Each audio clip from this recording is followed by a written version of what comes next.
Hello everyone, welcome back to my channel. তো কেমন আছো তোমরা সবাই? আশা করছি সকলে খুব ভালো আছো। আর আমার মুখ দেখে তো বুঝতেই পারছো আমি তেমন একটা ভালো নেই, কারণ বেশ কিছুদিন আগেই আমি গেছিলাম আমার এক্সের মেয়ের অন্নপ্রাশনে। হ্যাঁ, এখন হয়তো ভাববে এক্সের মেয়ের অন্নপ্রাশন, হ্যাঁ আমাদের মধ্যে এজ গ্যাপটা অনেকটাই বেশি ছিল। আর এই যে এই জায়গাটা দেখতে পাচ্ছ, এই জায়গাটা তার বেবির জন্য ডেকোরেশন করা হয়েছিল।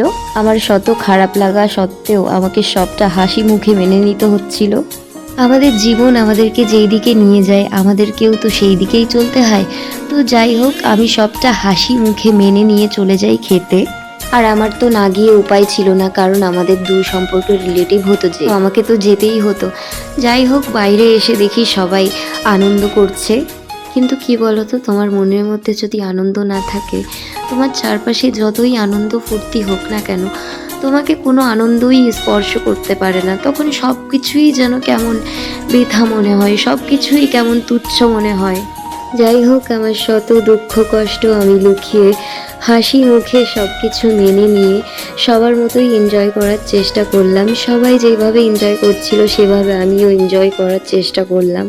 তো তারপর আমরা বাড়িতে আসার উদ্দেশ্যে রওনা দিই এবং আমরা চলে আসি বাড়িতে। বাড়িতে এসে কেন জানি না আমার খুবই খারাপ লাগছিল। আমি এতটা কান্নায় ভেঙে পড়লাম, আমি জানি না আমি কেন।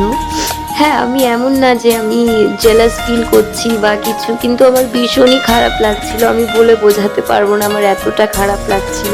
ইভেন আমি এখনো কনফ্লিক্টের মধ্যে ছিলাম যে ভিডিওটা পোস্ট করব কি পোস্ট করব না। তারপর ভাবলাম না, পোস্ট করেই দিই। আমি জানি না ওই দিন আমার কি হয়েছিল, কিন্তু ভীষণই খারাপ লাগছিল।